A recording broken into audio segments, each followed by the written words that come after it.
Morning, all of you. Welcome to Alpha Academy, and I hope you all are doing good.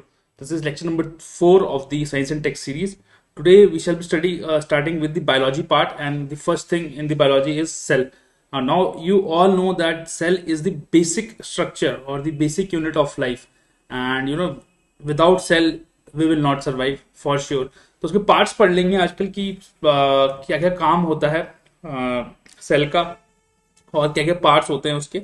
ठीक है, तो basically cell क्या था कि रॉबर्ट होके थे, रॉबर्ट हुक। ठीक है, उन्होंने इस टर्म को, सेल टर्म को, सिर्फ टर्म को कॉइन किया था इन द ईयर 1665। उसके बाद एक रॉबर्ट ब्राउन थे, उन्होंने सेल न्यूक्लियस डिस्कवर किया था। ठीक है, सेल न्यूक्लियस। तो रॉबर्ट होक ने 1665 में सेल वर्ड या सेल टर्म कॉइन किया और रॉबर्ट ब्राउन ने सेल न्यूक्लियस फाइंड आउट किया था इन द ईयर 1831। ठीक है, and it was Schleiden and Schwann. ठीक है, I might be pronouncing it wrong, sorry for that. ठीक है, इन्होंने सेल थ्योरी दी थी। ठीक है, तो कुछ पार्ट्स पढ़ लेते हैं बेसिकली सेल के। तो सेल क्या होता है? एक हमारा बेसिक यूनिट ऑफ लाइफ है या बेसिक स्ट्रक्चर ऑफ लाइफ है जिससे कि लाइफ चलती है। जैसे उसके बहुत सारे पार्ट होते हैं, उसके अंदर न्यूक्लियस होता है, न्यूक्लियो है ना, आगे आगे आगे हम आपको पढ़ाएंगे। न्यूक्लियस होता है, फिर न्यूक्लियस के अंदर ही लूजली बाउंड पार्टिकल्स होते हैं, उसको न्यूक्लियोलस बोलते हैं। फिर एंडोप्लाज्मिक रेक्टिकुलम होता है, क्रोमेटिन होता है, राइबोसोम्स होते हैं। ठीक है, माइटोकॉन्ड्रिया होता है, गोल्गी वेसल होता है, गोल्गी एपरेटस होता है। ठीक है, एंडोप्लाज्मिक रेक्टिकुलम भी दो प्रकार के होते हैं, एक स्मूथ एंडोप्लाज्मिक रेक्टिकुलम एंड एक रफ एंडोप्लाज्मिक रेक्टिकुलम। आगे चल के हम आपको इन दोनों के बीच का डिफरेंस बताते हैं। ठीक है, देन लाइजोसोम्स, पेरिक्सोसोम। ठीक है, तो ये सब अभी हम आगे तो देखते हैं। तो बेसिकली पहले सेल मेम्ब्रेन देख लेते हैं। अब जो सेल है, आप उसको अपनी नेकेड आइज से नहीं देख सकते हैं, उसको देखने के लिए आपको लगेगा इलेक्ट्रॉन माइक्रोस्कोप। ठीक है, उसको अगर आपको देखना है तो उसको देखने के लिए आपको लगेगा इलेक्ट्रॉन माइक्रोस्कोप। ठीक है, और सेल मेम्ब्रेन है क्या? सेल मेम्ब्रेन एक टाइप की आउटर कवरिंग है। ठीक है, जो कि सेल को और जो उसका एक्सटर्नल इन्वायरमेंट है उससे डिवाइड करती है। और ये जो होती है परमिएबल होती है। परमिएबल मतलब इससे जो कुछ पदार्थ हैं या पोरोसिटी होती है, इसके अंदर जो एक्सचेंज हो सकता है ऑक्सीजन का, कार्बन डाइऑक्साइड का, प्रोटीन्स का, तो इससे जो है आ जा सकते हैं। तो कुछ ऐसी, ये जो डायग्राम आप देख रहे हैं कुछ ऐसी होती है, और ये पोरस होती है या परमिएबल होती है, और इसमें से जो है exchanges of things can take place. ठीक है, और ये किससे बनी होती है? आपके लिपिड्स और प्रोटीन से, है ना, लिपिड्स और प्रोटीन से। प्रोटीन्स आप सबको पता है, लिपिड्स आपको पता है ना, लिपिड प्रोफाइल टेस्ट कराते होंगे आप सब। तो वही लिपिड्स बड़े में जाते हैं। जो लोग ज़्यादा सेवन करते हैं मदिरा का, उनके लिपिड्स, या जो ज़्यादा नॉनवेज खाते हैं, रेड मीट, नॉनवेज खाना चाहिए बट देन सीमित क्वांटिटी में खाना चाहिए। बॉडी को हर चीज़ की नीड है, उसको सीमित क्वांटिटी में ही आपको देना, तो उनके लिपिड्स बढ़ जाते हैं। ठीक है, तो ये जो सेल मेम्ब्रेन है ये आपकी लिपिड्स और प्रोटीन से बनी हुई होती है। अब इसमें कुछ कुछ फंक्शंस होते हैं भाई। एक प्रोसेस होता है इसमें एंडोसाइटोसिस। एंडो का मतलब होता है इंटरनल, और यहाँ पे साइटोसिस का मतलब है सेल। ठीक है, तो बेसिकली इंटरनल एंडोसाइटोसिस में होता क्या है कि जो सेल मेम्ब्रेन है,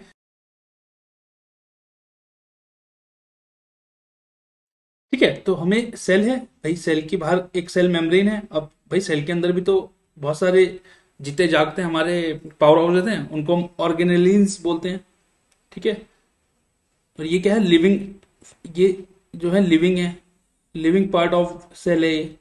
ठीक है, अब इन्हें क्या है कि खाना भी चाहिए, ऑक्सीजन भी चाहिए, कार्बन डाइऑक्साइड भी चाहिए। तो खाना वगैरह और जो अदर मटेरियल है वो किस प्रोसेस से अंदर जाएगा? एंडोसाइटोसिस से। अब उन्हें ऑक्सीजन और कार्बन डाइऑक्साइड भी चाहिए, तो वो किससे होगा? डिफ्यूजन से हो जाएगा। भाई ऐसे है तो वो क्या होगा? ऑक्सीजन डिफ्यूज होती रहेगी, होती रहेगी, होती रहेगी। ठीक है, डिफ्यूजन से हो जाएगा। ऑस्मोसिस क्या होगा? ऑस्मोसिस क्या होता है कि जहाँ पे ज़्यादा वाटर लेवल होता है और जहाँ पे वाटर लेवल कम होता है उस उधर की तरफ फ्लो करता है। ठीक है, तो इससे क्या होता है कि आपके जो पानी की जो मात्रा है वो सही बनी रहेगी। ऑस्मोसिस, ऑस्मोटिक ऑस्मोसिस होता है सेल के अंदर। फिर रिवर्स ऑस्मोसिस होता है। रिवर्स ऑस्मोसिस क्या होता है? एक टाइप का आपका आपका आरओ जो होता है, वो आरओ का मतलब रिवर्स ऑस्मोसिस ही होता है। उसमें होता क्या है? उसमें बेसिकली जो वेस्टेज है या जो पानी में इम्प्योरिटीज है वो फिल्टर आउट हो जाती है। ठीक है, ऐसे गई, फिर ये वापस जाता है ऐसे, और ये फिल्टर आउट, एक टाइप का फिल्ट्रेशन प्रोसेस है ये, ठीक है। फिल्टर जो इम्प्योरिटीज हैं वो that gets filtered out. Okay, तो ये थी बात सेल मेम्ब्रेन की। अब सेल वॉल की बात करते हैं। सेल वॉल भैया याद रखना सिर्फ प्लांट्स में होती है, एनिमल्स में सेल वॉल नहीं होती है। तो आप मुझे कमेंट बॉक्स में बताओ कि क्या हमारे अंदर सेल वॉल होगी, हमारे सेल में सेल वॉल्स होंगी। तो एनिमल्स में नहीं होती हैं, प्लांट्स में होती हैं, ठीक है। होता क्या है इसमें, सेल वॉल क्या है, एक टाइप का एक रिजल्ट आउटर कवरिंग है, ठीक है। प्लाज्मा, जैसे अभी हमने क्या पढ़ा भाई, सब में प्लाज्मा मेम्ब्रेन है, ठीक है। ये प्लाज्मा मेम्ब्रेन के बाहर या उसके बाहर एक और आप लेयर मान लो, उसको हम लोग सेल वॉल बोलते हैं, ठीक है। एक टाइप का एडिशनल प्रोटेक्शन है, एनिमल्स में नहीं होता, ठीक है। ये किसकी बनी होती है, बेसिकली सेल वॉल सेल्यूलोज की बनी हुई होती है, ठीक है। और सेल्यूलोज क्या है, एक टाइप का कॉम्प्लेक्स सब्सटेंसेज है, और सेल्यूलोज ही वो सब्सटेंस है जो स्ट्रक्चरल सपोर्ट प्रोवाइड करता है किसको, प्लांट्स को, ठीक है गाइस। देन उसके अंदर एक चीज होती है प्लाज्मोलाइसिस। भाई प्लाज्मोलाइसिस क्या होता है कि प्लाज्मा का मतलब होता है फ्लूइड और लाइसिस का मतलब होता है इंटीग्रेशन, डिसइंटीग्रेशन, सॉरी। अब क्या हुआ कि फ्लूइड टूटता है या लॉस ऑफ वाटर होता है, जिसके कारण ये जो प्लांट के जो सेल, ये जो सेलुलोज होता है, श्रिंक हो जाता है, या प्लांट के जो सेल्स हैं वो श्रिंक हो जाते हैं और कॉन्ट्रैक्शन हो जाता है और वो पतले से दिखाई देना शुरू हो जाते हैं, उसी को प्लाज्मोलाइसिस बोलते हैं, ठीक है।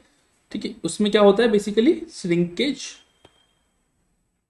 Of plant cells. Okay, now cytoplasm. अब देखो साइटोप्लाज्म क्या हुआ कि आप सेल आ गए, अब सेल के अंदर बहुत सारे आपके ऑर्गेनेलीज हैं, जो लिविंग पार्ट है ऑर्गेनेलीज है, बट इसके अंदर एक फ्लूइड भी भरा हुआ होता है, ठीक है।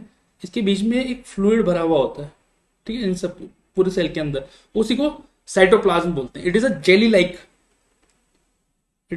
Like substance, okay, and it is present between cell membrane and nucleus. भाई ये जो होता है ना, ये न्यूक्लियस हो गया, ये सेल मेम्ब्रेन होगी, इसके बीच में भरा हुआ रहता है, ठीक है। दिस इज कॉल्ड साइटोप्लाज्म, ठीक है। अब इसी के अंदर जो होती हैं वेरियस बॉडीज होती हैं, जिसको ऑर्गेनेलीज बोलते हैं, मैंने आपको बता दिया। जो लिविंग पार्ट है सेल का उसको ऑर्गेनेलीज बोलते हैं, जैसे माइक्रोकॉन्ड्रिया, गोल्गाई बॉडीज, राइबोसोम्स, ठीक है। एंड ये एक टाइप का मीडियम है कि ये ऑर्गेनेलीज एक्टिवेट तभी होती है जब आप इसको साइटोप्लाज्म में डालेंगे, ठीक है। ऑर्गेनेलीज को आप वायरस की तरह समझिए। भाई वायरस को जब आप बाहर देखोगे ना, ऐसे पकड़े रखोगे, आपको डेड दिखेगा, एकदम चिल मरा पड़ा मिलेगा। जैसे ही आप उसे होस्ट में डाल दोगे या किसी लिविंग बॉडी में डाल दोगे, मल्टीप्लीकेशन स्टार्ट कर देगा अपनी, ठीक है। ऐसे ही ऑर्गेनेलीज होते हैं, जैसे ही उसको साइटोप्लाज्म में आते हैं वो अपना काम करना स्टार्ट करते हैं, इसलिए साइटोप्लाज्म बहुत जरूरी है हमारी बॉडी के लिए, ठीक है। अब बात करते हैं भैया न्यूक्लियस की। अब न्यूक्लियस तो भैया न्यूक्लियस है, क्योंकि ये बीचों बीच है और इसके बहुत सारे काम है। क्या होता है, स्पेरिकल बॉडी होती है, ठीक है, एक टाइप की। और ये न्यूक्लियस जो होता है इसका बहुत सारा काम होता है, और ये न्यूक्लियस और इसके अराउंड डबल लेयर होती है, डबल मेम्ब्रेन होती है इसके अराउंड, ठीक है। अगर आप ये न्यूक्लियस समझें, वैसे यहाँ बनेगा नहीं ढंग से, ये इस टाइप से सेल के अंदर ऐसे डबल मेम्ब्रेन होती है इसके अराउंड, ठीक है। और ये किससे डिवाइडेड होता है, ये आपका अगर सेल मेम्ब्रेन है तो ये साइटोप्लाज्म से डिवाइडेड रहता है, ठीक है। साइटोप्लाज्म को डिवाइड करता है। अब अगर आप ज़्यादा हायर मैग्निफिकेशन का माइक्रोस्कोप लेंगे तो आपको छोटी छोटी न्यूक्लियस के अंदर स्पेसिफिक, अगर आप न्यूक्लियस को अगर ये न्यूक्लियस है तो इसमें आपको छोटी छोटी स्पेरिकल बॉडीज मिलेंगी, ठीक है। इनके अलग अलग फंक्शन होते हैं, ठीक है। इसको बोलते हैं न्यूक्लियोलस, इसी को न्यूक्लियोलस बोलते हैं। तो न्यूक्लियोलस कहाँ प्रेजेंट होते हैं, न्यूक्लियस के अंदर, and they are spherical bodies, ठीक है। और ये अगर मान लीजिए ये सेल है, सेल के अंदर आपको क्या है, ऑर्गेनेलीज है, ये लिविंग है, साइटोप्लाज्म है भरा हुआ फ्लूइड, उसके अंदर आपको क्या है, ये न्यूक्लियस है भाई। और जब आप टोटल लिविंग पार्ट जो होता है ना सेल का, टोटल लिविंग पार्ट कौन सा हो जाएगा आपका, एक तो आपका न्यूक्लियस प्लस आपके साइटोप्लाज्म के अंदर जो है, तो न्यूक्लियस प्लस साइटोप्लाज्म जो होता है, ठीक है, ये टोटल लिविंग पार्ट होता है। और इसको क्या बोलते हैं, इसी को कहते हैं प्रोटोप्लाज्म, ठीक है, इसी को प्रोटोप्लाज्म बोलते हैं। देन क्रोमोसोम्स की बात करते हैं, ठीक है। हम बात करते हैं ना एक्स क्रोमोसोम, वाई क्रोमोसोम, ठीक है। एक्स और वाई होता है तो लड़का होता है भाई, एक्स एक्स होता है तो लड़की होती है, ठीक है। एक्स क्रोमोसोम बड़ा होता है वैसे साइज में, साइज में एक्स क्रोमोसोम बड़ा होता है वाई क्रोमोसोम से, ठीक है। बट देन वो हमारा चर्चा का विषय नहीं है, ठीक है। तो क्रोमोसोम्स क्या होते हैं भैया, they are rod like structures. कैसे होते हैं, तो रॉड लाइक दिखते हैं, ठीक है। एंड ये आपको तभी दिखेंगे जब सेल डिवाइड होने वाला हो। जब सेल का डिवीजन होने वाला होता है तभी आपको क्रोमोसोम्स दिखते हैं। अब भैया क्रोमोसोम्स के अंदर क्या होता है, क्रोमोसोम के अंदर आपका डीएनए होता है, और डीएनए के अंदर आपके जीन्स होते हैं। भाई कोई व्यक्ति, भाई मेरे नाक मेरे पापा की तरह है, मेरे कान मेरी मम्मी की तरह है, तो ये क्या है, ये एक जेनेटिक कोड मैंने उनसे इनहेरिट किया है। और ये कहाँ है, ये जीन्स में है। आपके जीन्स कहाँ है, डीएनए में है। आपका डीएनए कहाँ है, क्रोमोसोम्स में है, ठीक है।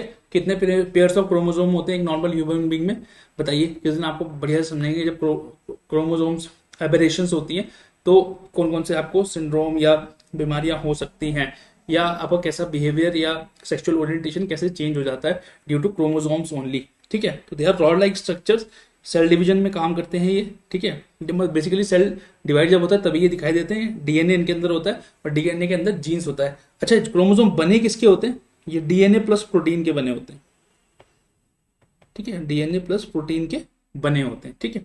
Then nucleoid. अब न्यूक्लियोइड में क्या होता है, ये हर ऑर्गेनिज्म में नहीं होते न्यूक्लियोइड, ठीक है। न्यूक्लियोइड जो होते हैं कुछ ही ऑर्गेनिजम्स में होते हैं, जैसे बैक्टीरिया, ठीक है। अब क्या होता है कि कुछ ऑर्गेनिजम्स में, जैसे बैक्टीरिया में भाई न्यूक्लियर मेम्ब्रेन नहीं होती है। जब उनमें न्यूक्लियर मेम्ब्रेन नहीं होती है तो पता ही नहीं चलता कौन सा ऑर्गेनली कहाँ तैर रहा है, ठीक है। तो बड़ा अनडिफाइंड सा रहता है उनका न्यूक्लियर रीजन। और जो अनडिफाइंड रीजन रहता है उसमें भरा हुआ क्या होता है, न्यूक्लिक एसिड, ठीक है। और जहां वो भरा होता है उसको ही न्यूक्लियोइड बोलते हैं, ठीक है। देन बात करते हैं वैक्यूल्स की। भाई वैक्यूल्स जो हैं आपके एम्प्टी स्ट्रक्चर हैं, खाली से हैं। जो खाली, एक आपने सेल लिया, सेल के अंदर साइटोप्लाज्म है, साइटोप्लाज्म में कुछ ऐसे स्ट्रक्चर हैं जो खाली हैं, सिर्फ तैर रहे हैं। जैसे जैसे वो किसी भी हो सकते हैं, बड़े भी हो सकते हैं, छोटे भी हो सकते हैं, किसी भी शेप के हो सकते हैं, ठीक है। जैसे ये हो गया, या वो खाली स्ट्रक्चर है तो उसको बोलते हैं वैक्यूल्स। अच्छा, जो प्लांट सेल्स होते हैं, जो प्लांट सेल्स होते हैं उनमें लार्ज वैक्यूल्स होते हैं। जो आपके एनिमल सेल्स होते हैं उसमें आपके स्मॉल वैक्यूल्स होते हैं, ठीक है। उसमें स्मॉल वैक्यूल्स होते हैं, ठीक है। अब ये कुछ नहीं होते, ये एक टाइप के स्टोरेज सैक्स होते हैं। बस ये इनका काम है कुछ कुछ स्टोर करना। क्या क्या स्टोर कर लेते हैं ये, कुछ सॉलिड और कुछ लिक्विड, ठीक है। They are called storage sacs of cell. They can store liquid as well as solid content, ठीक है। अब प्लांट सेल्स में क्या है कि बेसिकली ये इसमें सेल सैप भरा हुआ होता है, थोड़ा टर्जिडिटी रहती है वहां पे, बट देन उतना जाने अंदर जाने की जरूरत नहीं है। अब बात करते हैं एंडोप्लाज्मिक रेक्टिकुलम की। भाई देखो, एंडोप्लाज्मिक रेक्टिकुलम कुछ नहीं है, ये एक टाइप का नेटवर्क है of membrane bound tubes and sheet. It is a network of membrane bound tubes and sheets. दिखता कैसे है, कुछ कुछ ऐसा दिखता है, ठीक है। ये सेल है आपका बड़ा, ठीक है। इसमें अगर आप ऐसे देखें तो ये दिखता है आपका, ठीक है। ये आपका एंडोप्लाज्मिक रेक्टिकुलम है। अच्छा, दो टाइप के एंडोप्लाज्मिक रेक्टिकुलम होते हैं, एक होता है आपका रफ एंडोप्लाज्मिक रेक्टिकुलम, एक होता है स्मूथ एंडोप्लाज्मिक रेक्टिकुलम। अच्छा भैया, डिफरेंस क्या होता है, देखो रफ एंडोप्लाज्मिक रेक्टिकुलम में एक चीज अटैच होती है, उस वो चीज को बोलते हैं राइबोसोम्स, ठीक है। जो रफ एंडोप्लाज्मिक रेक्टिकुलम है, एक्चुअली एंडोप्लाज्मिक रेक्टिकुलम क्या होता है, एक टाइप का सरफेस होता है कि वहां पे जो है बायोकेमिकल एक्टिविटीज या कुछ कुछ जो है प्रोडक्शन होता रहे। एक टाइप का आप सरफेस मान लीजिए जहां को कुछ कुछ प्रोड्यूस हो रहा है, ठीक है। वो सरफेस प्रोवाइड करता है। अब रफ एंडोप्लाज्मिक रेक्टिकुलम में राइबोसोम्स अटैच होते हैं। अब ये राइबोसोम्स क्या करते हैं, ये प्रोटीन मैन्युफैक्चर करते हैं, ठीक है। इनका काम क्या है, प्रोटीन मैन्युफैक्चर का, ठीक है। तो रफ एंडोप्लाज्मिक रेक्टिकुलम में क्या होता है, राइबोसोम्स अटैच होते हैं, इसलिए वो रफ दिखता है। और राइबोसोम्स क्या करते हैं, they are the sites of protein manufacture. अच्छा, स्मूथ एंडोप्लाज्मिक रेक्टिकुलम क्या करते हैं, उस पे क्या होते हैं, वो फैट्स मॉलिक्यूल्स मैन्युफैक्चर करता है, ठीक है, लिपिड्स करता है। अच्छा, जितना प्रोटीन इंपॉर्टेंट है हमारे लिए उतने ही हमारे लिपिड्स, हमारे फैट्स भी इंपॉर्टेंट है, ठीक है। ऐसा कुछ नहीं कोई ज्यादा इंपॉर्टेंट है, कोई कम है। और स्मूथ एंडोप्लाज्मिक रेटिकुलम एक टाइप का डिटॉक्सिफाइंग या डिटॉक्सिफिकेशन का एजेंट भी है। वो जो है हमारे अंदर जो पॉइजन हैं, ड्रग्स है, उसको फिल्टर आउट करता है, ठीक है, क्रूशियल रोल करता है डिटॉक्सिफिकेशन में। कौन? स्मूथ एंडोप्लाज्मिक रेटिकुलम, ठीक है। देन गोल्गी अपैरेटस और गोल्गी कॉम्प्लेक्स की बात करें, कुछ नहीं है। गोल्गी अपैरेटस या गोल्गी कॉम्प्लेक्स में एक टाइप का ऐसे पैरेलल ऐसे होते हैं ये, ठीक है। They are system of membrane bound vesicle arrange approximately parallel to each other, ठीक है। और जो ये पैरेलल एक ये ऐसे पैरेलल पैरेलल बनते हैं, एक इसको ये सिस्टर्न बोलते हैं, ठीक है। जो ये पैरेलल होते हैं आपस में, इसको सिस्टर्न बोलते हैं। और कुछ नहीं है, गोल्गी जो अपैरेटस है उसके अंदर आपके लाइजोसोम्स बनते हैं, ठीक है, उसके अंदर आपके लाइजोसोम्स बनते हैं। अब भैया लाइजोसोम्स क्या होते हैं? लाइजोसोम्स होते हैं आपके waste disposal system. They are the waste disposal system of cell. Basically क्या करते हैं कि आपके अंदर मान लिया सेल के अंदर फूड आया, बैक्टीरिया आया, तो इसके अंदर इतने डाइजेस्टिव एंजाइम्स होते हैं, इतने तगड़े डाइजेस्टिव एंजाइम्स होते हैं कि ये इसको पूरे को ब्रेक डाउन करता है। और ब्रेक डाउन करके ही ये जो बेकार चीजें होती हैं उसे बाहर निकाल देता है और अच्छे को अंदर रख लेता है, ठीक है। बट देन कई बार क्या होता है आपके अंदर, आपका जो सेलुलर मेटाबॉलिज्म होता है या जो सेल का फंक्शन है वो बिगड़ जाता है, ठीक है, वो बिगड़ जाता है, वो खराब हो जाता है। तो कई बार क्या होता है, अब लाइसोसोम्स का काम तो क्या है कि लाइसोसोम सारा कुछ आ रहा है, उसे भैया जो भी आ रहा है उसे तोड़ना है और तोड़ के उसे अलग अलग कर देना है। कई बार क्या होता है कि सेलुलर जो फंक्शन है वो खराब हो गया, लाइसोसोम्स को थोड़ा ना पता कि वो खराब हो गया, तो आपका क्या होता है कि लाइसोसोम्स फट जाता है। जब वो फट जाता है तो वो पूरे सेल को ही खा लेता है, ठीक है, ठीक है, वो पूरे सेल को, अपने ही सेल को खा लेता है। इसलिए इसको आपने पढ़ा होगा बचपन में, सुसाइड बैग ऑफ सेल भी बोला जाता है, ठीक है। अब आ गया भैया आपका, इसके बाद एक और चीज होती है आपका माइटोकॉन्ड्रिया, ठीक है। इसके बाद एक और चीज होती है माइटोकॉन्ड्रिया। माइटोकॉन्ड्रिया क्या है? आपका power house of the cell. भाई power house of the cell कैसे है भाई? माइटोकॉन्ड्रिया एक अलग ही टाइप का ऑर्गन ली है। इसके पास अपना डीएनए है, अपने राइबोसोम्स हैं, और ये अपने प्रोटीन खुद बना लेता है, ठीक है, क्योंकि उसके पास राइबोसोम्स हैं। और मैंने आपको बताया कि राइबोसोम्स क्या करते हैं? प्रोटीन सिंथेसिस में काम करते हैं। तो उसके बाद अपना डीएनए, अपना राइबोसोम्स हैं, और ये अपने प्रोटीन खुद बना लेते हैं, ठीक है। ये आपको क्या प्रोवाइड करता है? ये आपको प्रोवाइड करता है एटीपी। भाई जो भी है उसको ब्रेक डाउन करता है और आपको एनर्जी देता है, ठीक है। एनर्जी क्या देता, किस फॉर्म में देता है? एटीपी फॉर्म में। एटीपी स्टैंड्स फॉर एडोसिनीन ट्राइफॉस्फेट, ठीक है। जो मैं हाथ हिला रहा हूं, मैं आपको बोल रहा हूं, ये मेरी एटीपी है। तो अगर आप माइटोकॉन्ड्रिया कैसे समझे, माइटोकॉन्ड्रिया एक आपका पावर हाउस है, और एटीपी क्या है? आपकी बिजली है जिससे आपकी बॉडी चल रही है। तो माइटोकॉन्ड्रिया को इसलिए power house of the cell भी बोला जाता है, ठीक है। फिर एक चीज होती है प्लास्टिड्स, ठीक है। एक चीज होती है आपके प्लास्टिड। देखो प्लास्टिड कुछ नहीं होता, ये डिफरेंट कलर के होते हैं, ठीक है। जैसे ग्रीन कलर के होंगे वो, तो क्या होगा? क्लोरोफिल में काम आते हैं। उसको जो ग्रीन कलर के प्लास्टिड होते हैं उन्हें क्लोरोप्लास्ट बोल देते हैं। They are very helpful in giving colour और giving in this synthesis, in photosynthesis process. अच्छा, प्लास्टिड जो है सिर्फ प्लांट्स में होते हैं, ठीक है, ये एनिमल्स में नहीं होते। प्लास्टिड जो है एनिमल्स में नहीं होते। अब बात कर लेते हैं छोटे से यूकैरियोटिक और प्रोकैरियोटिक सेल की। देखो यूकैरियोटिक और प्रोकैरियोटिक सेल कुछ नहीं होता। यू मतलब ट्रू, ठीक है, और प्रो, ठीक है, जो ट्रू सेल है, ट्रू सेल आपका यूकैरियोटिक सेल है। प्रोकैरियोटिक सेल जो होते हैं वो सिर्फ यूनिसेलुलर होते हैं। इसीलिए अगर आप इनकी डेफिनेशन पढ़ेंगे तो यूकैरियोटिक में आप एनी सेल बोलते हैं और प्रोकैरियोटिक में आप यूनिसेलुलर बोलते हैं, ठीक है। तो भाई इनमें डिफरेंस क्या होता है? भाई यूकैरियोटिक में क्या होता है कि आपका कोई भी सेल जो होता है उसके अराउंड सेल मेम्ब्रेन होती है, ठीक है।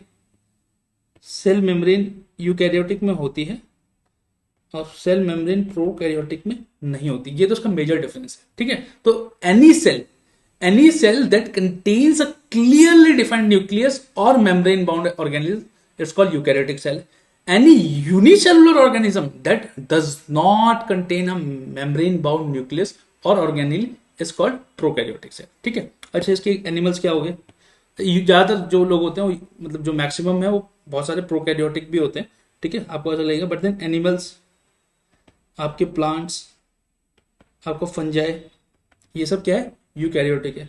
प्रोकैरियोटिक में आपके बैक्टीरिया आ जाएंगे, ठीक है, आर्किया आ जाएंगे, होगा इस। देन मैंने आपको बता दिया न्यूक्लियस जो है, न्यूक्लियस प्रेजेंट होता है इसमें।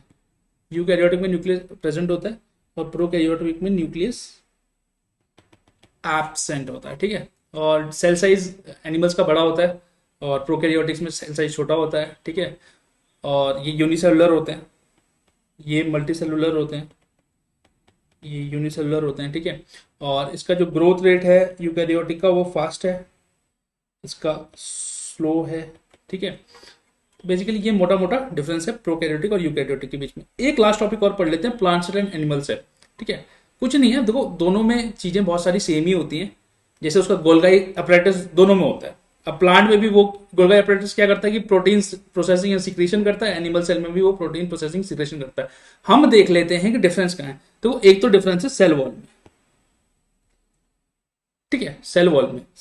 प्लांट में सेल वॉल होती है, एनिमल में सेल वॉल नहीं होती है, ठीक है। देन बात करते हैं आपकी वैक्यूल की, ठीक है। वैक्यूल क्या होता है? वैक्यूल एनिमल सेल में नहीं होता है, प्लांट सेल में ये एक टाइप का टगर स्टोरेज प्रोवाइड करता है, ठीक है।